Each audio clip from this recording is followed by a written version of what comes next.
Hello, lovely humans. I did a poll in Teams to ask which of you would want me to continue reading Harry Potter, and about 20 people across each of my classes said that they wanted me to keep going with it. So if you're not one of those people, that's totally okay. You do not have to watch this video.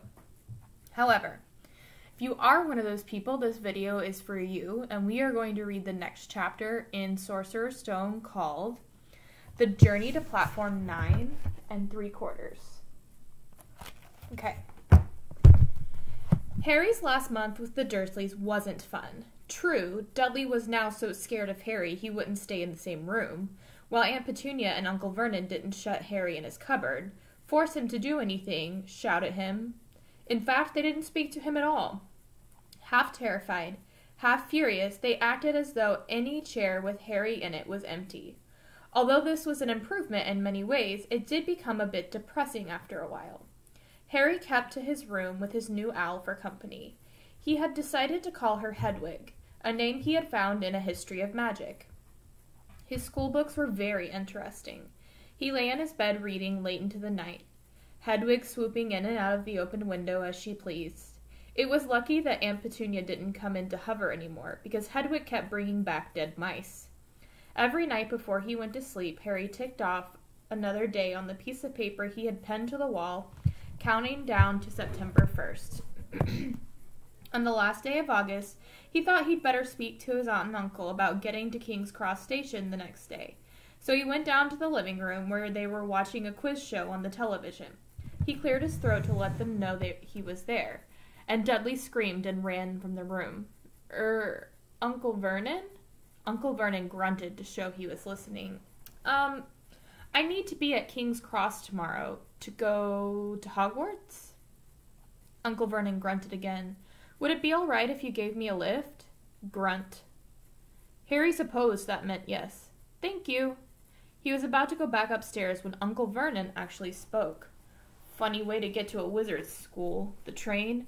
Magic carpets all got punctures, have they? Harry didn't say anything. Where is this school, anyway? I don't know, said Harry, realizing this for the first time. He pulled the ticket Hagrid had given him out of his pocket. I just take the train from platform 9 3/4 at 11 o'clock, he read. His aunt and uncle stared. Platform what? 9 3/4. Don't talk rubbish, said Uncle Vernon. There is no platform 9 3/4. It's on my ticket. Barking, said Uncle Vernon. Howling mad, the lot of them. You'll see. Just wait. Right there. We'll take you to King's Cross. We're going up to London tomorrow anyway, or I wouldn't bother. Why are you going to London? Harry asked, trying to keep things friendly. Taking Dudley to the hospital, growled Uncle Vernon. Got to have that ruddy tail removed before he goes to Smeltings. Harry woke at 5 o'clock the next morning and was too excited and nervous to go back to sleep. He got up and pulled on his jeans because he didn't want to walk into the station in his wizard's robes. He'd change on the train. He checked his Hogwarts list yet again to make sure he had everything he needed, saw that Hedwig was shut safely in her cage, and then packed the room, waiting for the Dursleys to get up. 2 hours later, Harry's huge, heavy trunk had been loaded into the Dursleys' car, Aunt Petunia had talked to Dudley into sitting next to Harry, and they had set off. They reached King's Cross at 10:30. Uncle Vernon dumped Harry's trunk onto the trolley and wheeled it into the station for him.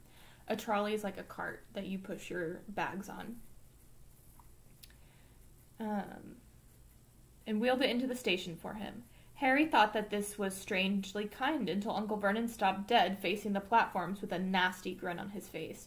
Well, there you are, boy. Platform 9, platform 10. Your platform should be somewhere in the middle, but they don't seem to have built it yet, do they?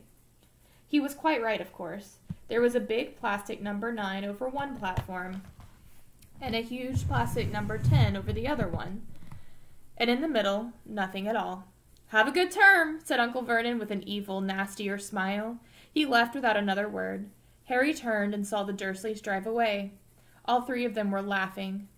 Harry's mouth went rather dry. What on earth was he going to do? He was starting to attract a lot of funny looks because of Hedwig. He'd have to ask someone. He stopped a passing guard, but didn't dare mention platform 9 3/4. The guard had never heard of Hogwarts, and when Harry couldn't tell him what part of the country it was in, he started to get annoyed, as though Harry was being stupid on purpose. Getting desperate, Harry asked for the train that left at 11 o'clock, but the guard said there wasn't one. In the end, the guard strode away, muttering about time wasters. Harry was now trying hard not to panic. According to the large clock over the arrivals board, he had 10 minutes left to get on the train to Hogwarts, and he had no idea how to do it. He was stranded in the middle of the station with a trunk he could hardly lift and a pocket full of wizard money and a large owl. Hagrid must have forgotten to tell him something you had to do, like tapping the third brick on the left to get into Diagon Alley. He wondered if he should get out his wand and start tapping the ticket box between platforms 9 and 10. At that moment, a group of people passed just behind him, and he caught a few words of what they were saying. "Packed with muggles, of course." Harry swung around. The speaker was a plump woman who was taking 4 boys, all with flaming red hair. Each of them was pushing a trunk like Harry's in front of him, and they had an owl. Heart hammering, Harry pushed his trolley after them. They stopped, and so did he, just near enough to hear what they were saying. "Now what's the platform number?" said the boy's mother. 9 3/4, piped a small girl, also red-headed, who was holding her hand. "Mum, can't I go?" "You're not old enough, Ginny. Now be quiet. All right, Percy, you go first." What looked like the oldest boy marched towards platforms 9 and 10. Harry watched carefully not to blink in case he missed it.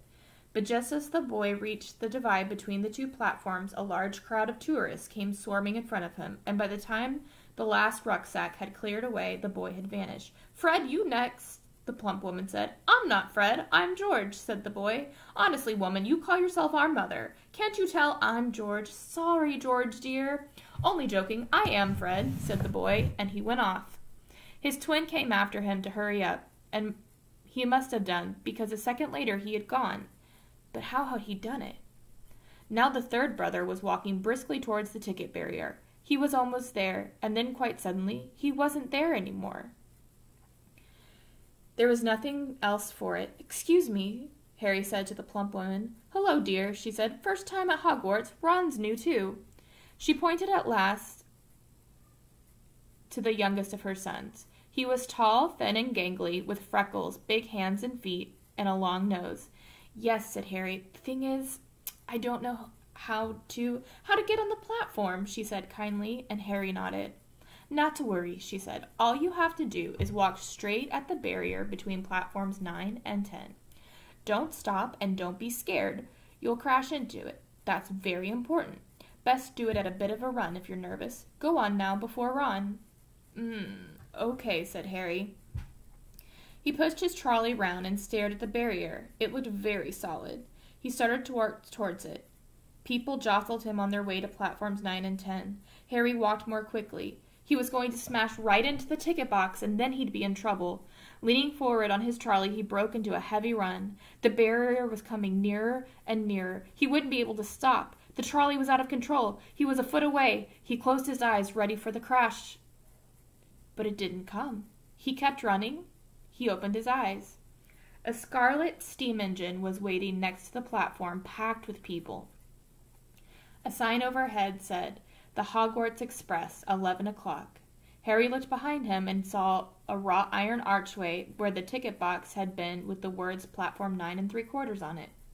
He had done it. Smoke from the engine drifted over the heads of the chattering crowd, while cats of every color wound here and there between their legs. Owls hooted to each other in the disgruntled sort of way over the babble and the scraping of heavy trunks. The first few carriages were already packed full of students, some hanging out of the window to talk to their families, some fighting over seats. Harry pushed his trolley off down the platform in search of an empty seat. He passed a round-faced boy who was saying, "Gran, I've lost my toad again."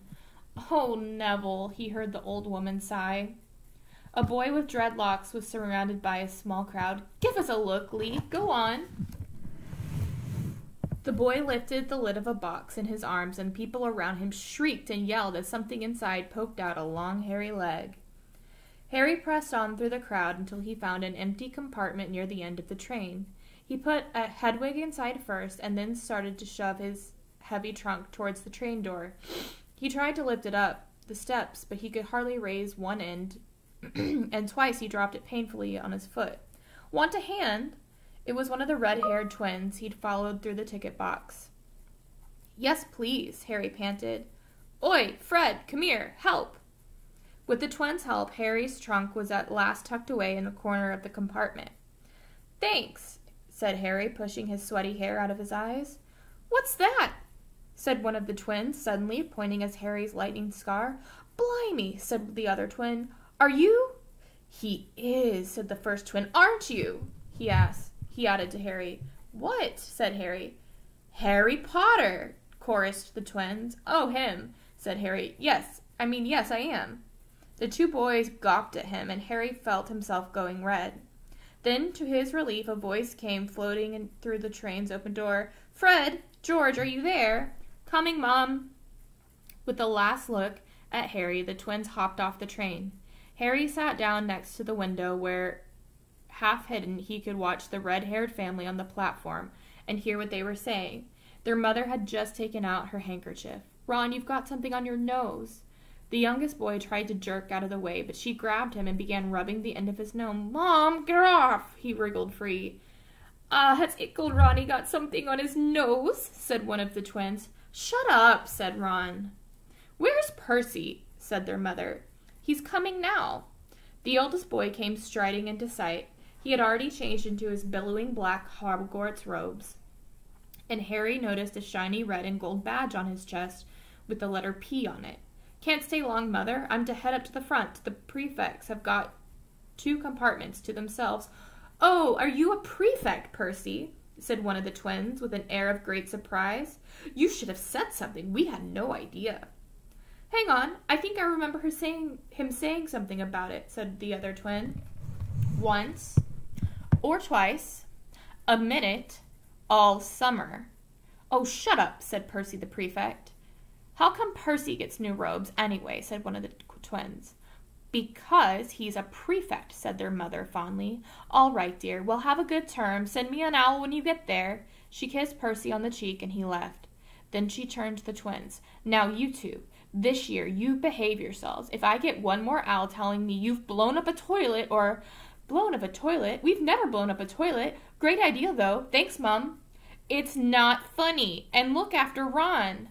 "Don't worry. Ickle Ronnikins is safe with us." "Shut up," said Ron again. He was almost as tall as the twins already, and his nose was still pink where his mother had rubbed it. "Hey, Mom, guess what? Guess who we just met on the train?" Harry leaned back quickly so they couldn't see him looking. "You know the black-haired boy who was near us on the station? Do you know who he is?" "Who?" "Harry Potter." Harry heard the little girl's voice. "Oh, Mom, can I go on the train and see him, Mom? Oh, please." "You've already seen him, Jenny, and the poor boy isn't something to goggle at in the zoo." "Is he really, Fred? How do you know?" "I asked him. Saw his scar. It's really there, like lightning." "Poor dear, no wonder he was alone." "I wondered. He was ever so polite when he asked how to get on the platform." "Never mind that. Do you think he remembers what you-know-who looks like?" Their mother suddenly became very stern. "I forbid you to ask him, Fred. No, don't you dare. As though he needs reminding of that on his first day of school." "All right, keep your hair on." A whistle sounded. "Hurry up," their mother said, and the 3 boys clambered onto the train. They leaned out the window for her to kiss them goodbye, and their younger sister began to cry. "Don't, Jenny. We'll send you loads of owls. We'll send you a Hogwarts toilet seat." "George! Only joking, Mom." The train began to move. Harry saw the boys' mother waving at their sister, half laughing, half crying, running to keep up with the train until it gathered too much speed.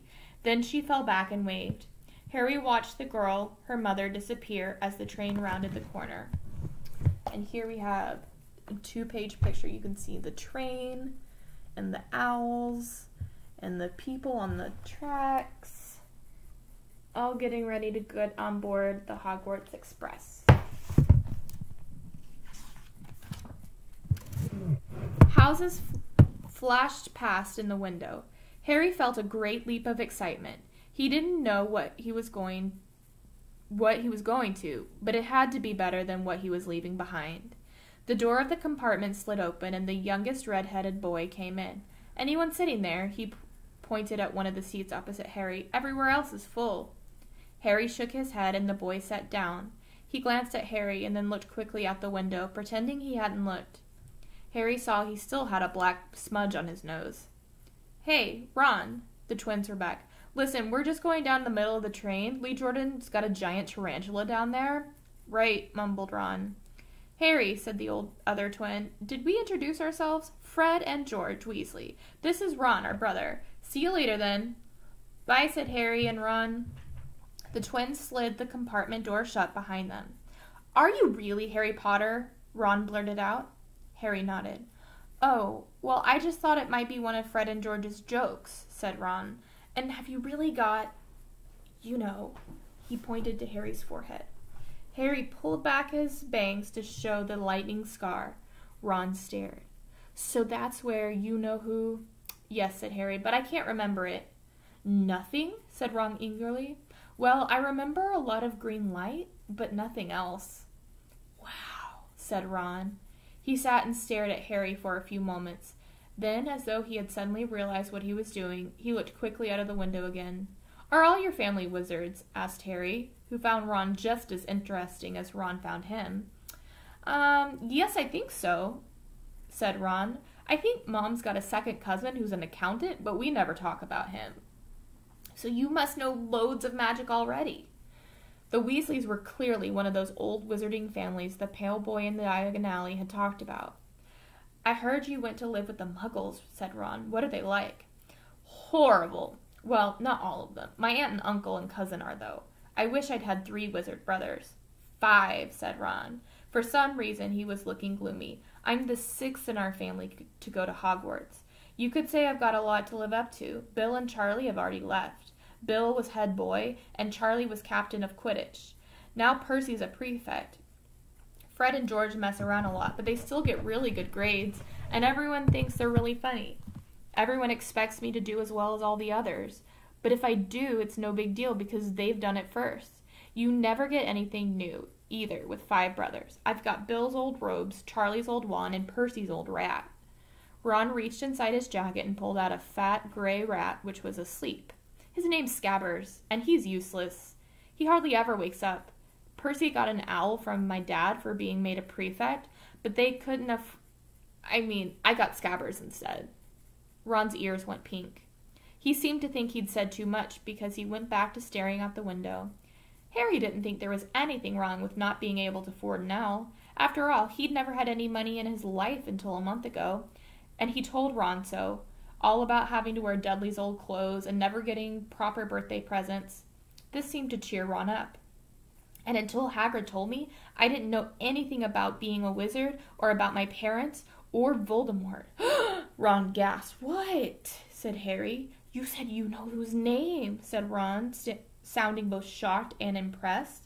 I'd have thought you, of all people. I'm not trying to be brave or anything, saying the name, said Harry. I just never knew you shouldn't. See what I mean? I've got loads to learn. I bet, he had added, voicing the first time something that had been worrying him a lot lately, I bet I'm the worst one in the class. You won't be. There's loads of people who come from Muggle families, and they learn quick enough.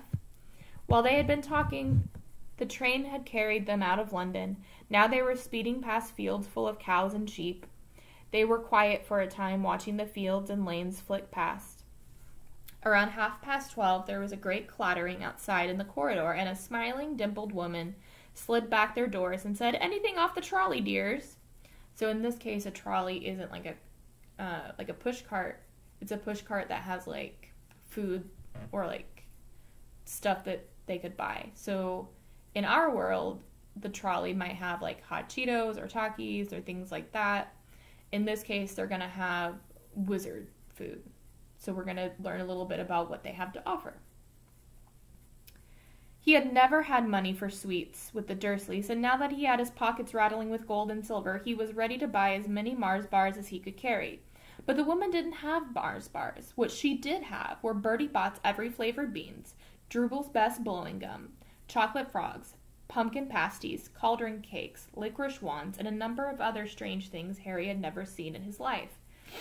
Not wanting to miss anything, he got some of everything and paid the woman 11 silver sickles and 7 bronze knuts.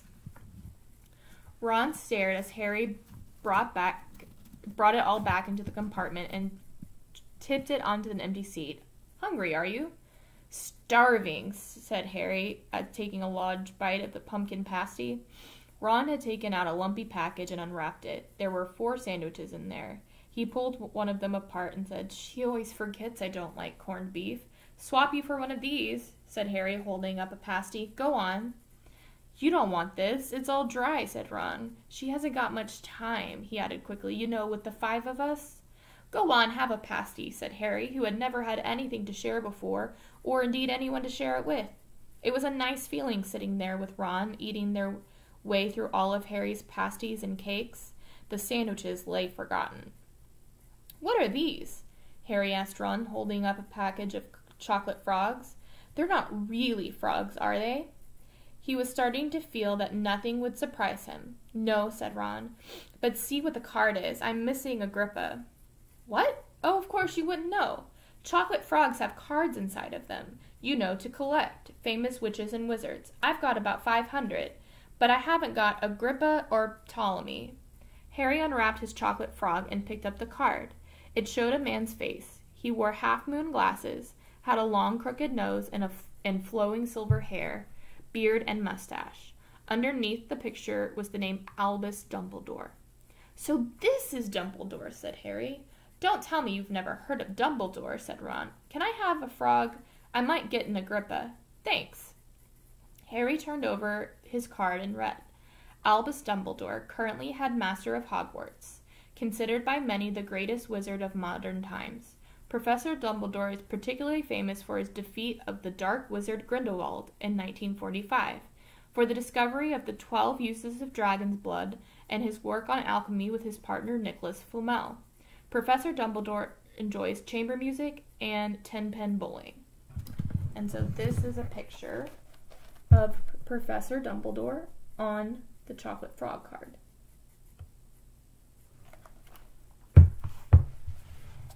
Harry turned the card back over and saw to his astonishment that Dumbledore's face had disappeared.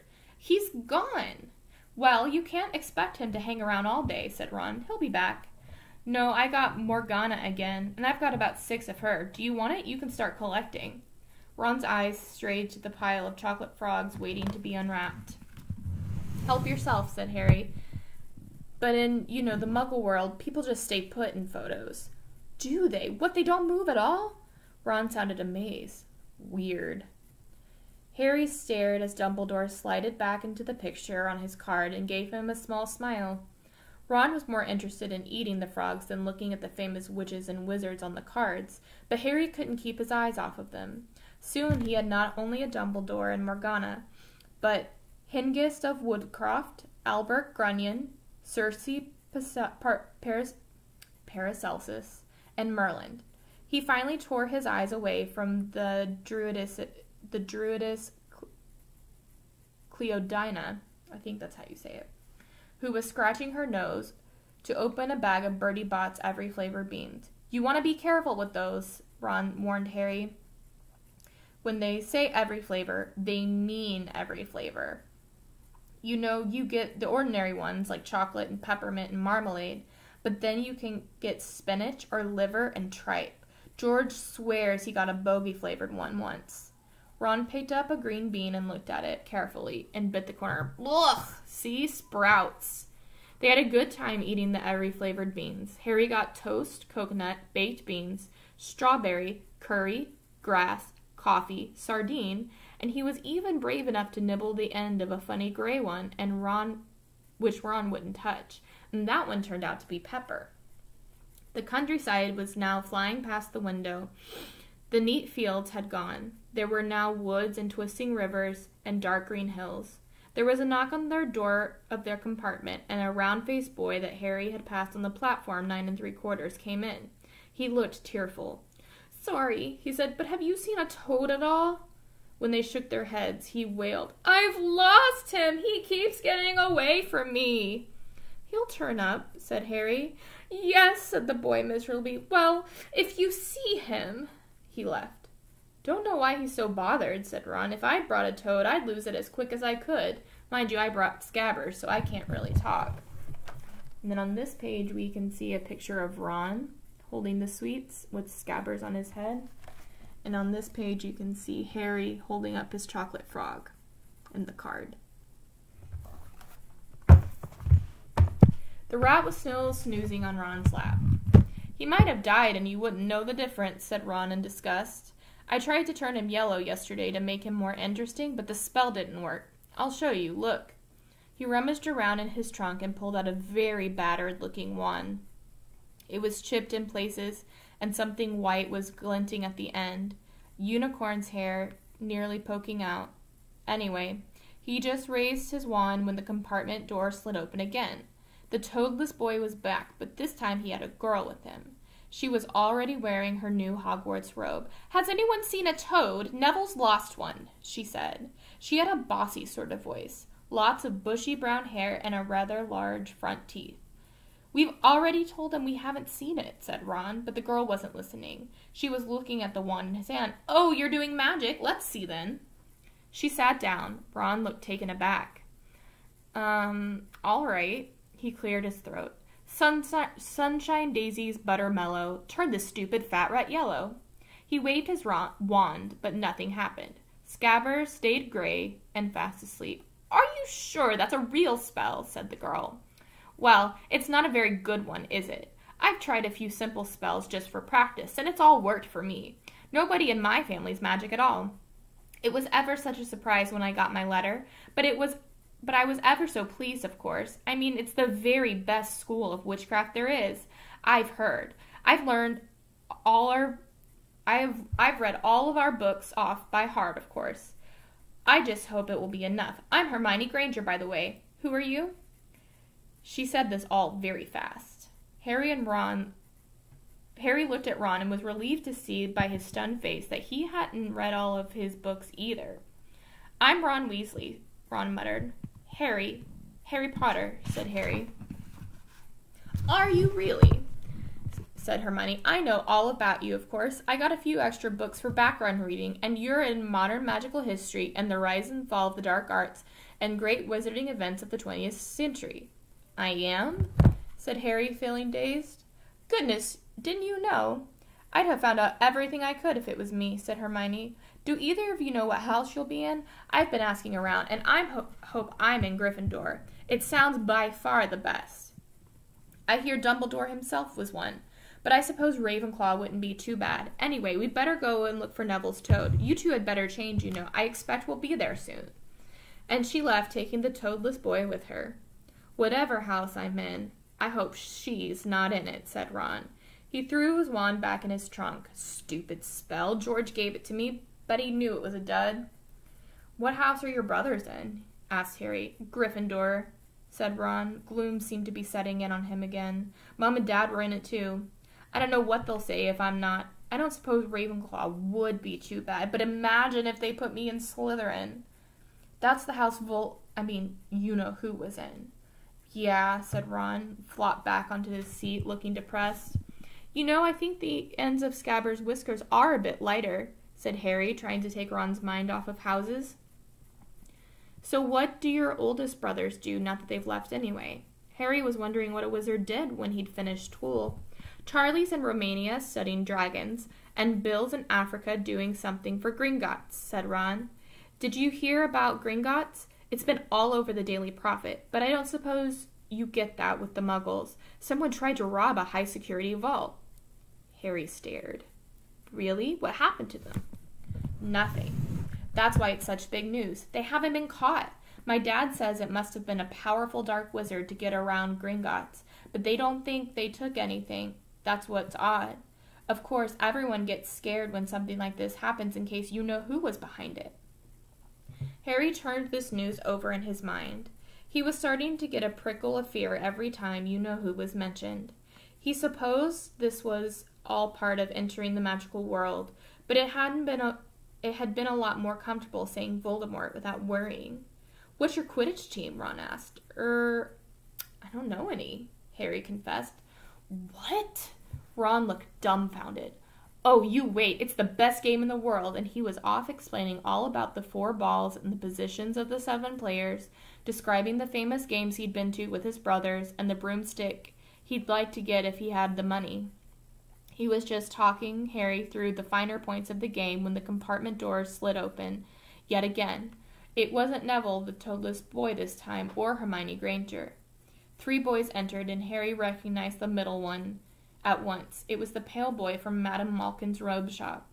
He was looking at Harry with a lot more interest than he'd shown back in Diagon Alley. "Is it true," he said, "they're saying all down this train that Harry Potter's in this compartment? So it's you, is it?" "Yes," said Harry. He was looking at the other boys. Both of them were thick-set and looked extremely mean. Standing on either side of the pale boy, they looked like bodyguards. "Oh, this is Crabbe and Goyle," said the pale boy, carelessly noticing where Harry was looking, "and my name's Malfoy, Draco Malfoy." Ron gave a slight cough, which might have been hiding his laugh. Draco Malfoy looked at him. "Think my name's funny, do you? No need to ask who you are. My father told me all the Weasleys have red hair, freckles, and more children than they can afford." He turned back to Harry. "You'll soon find out that some wizarding families are much better than others, Potter. You don't want to go making friends with the wrong sort. I can help you there." He held out his hand to shake Harry's, but Harry didn't take it. "I think I can tell the wrong sort for myself, thanks," he said coolly. Draco Malfoy didn't go red, but a pink tinge appeared in his pale cheeks. "I'd be careful if I were you, Potter," he said slowly. "Unless you're a bit more polite, you'll go the same way as your parents. They didn't know what was good for them either. You hang around with riffraff like the Weasleys and then that Hagrid, and it'll rub off on you." Both Harry and Ron stood up. Ron's face was as red as his hair. "Say that again," he said. "Oh, you're going to fight us, are you?" Malfoy sneered. "Unless you get out right now," said Harry, more bravely than he felt, because Crabbe and Goyle were a lot bigger than him or Ron. "But we don't feel like leaving, do we, boys? We've eaten all our food, and you still seem to have some." Goyle reached towards the chocolate frogs next to Ron. Ron leapt forward, but before he'd so much as touched Goyle, Goyle let out a horrible yell. Scabbers the rat was hanging off his finger. Sharp little teeth sunk deep into Goyle's knuckles. Crabbe and Malfoy backed away as Goyle swung Scabbers around and around, howling, and when Scabbers finally flew off and hit the window, all 3 of them disappeared at once. Perhaps they thought there were more rats lurking among the sweets, or perhaps they heard footsteps because a second later Hermione Granger had come in. "What has been going on?" she said, looking at all the sweets on the floor and Ron picking up Scabbers by the tail. "Think he's been knocked out," said Ron to Harry. He looked at Scabbers more closely. "Nope, I don't think so. He's just gone back to sleep." And so he had. "You've met Malfoy before?"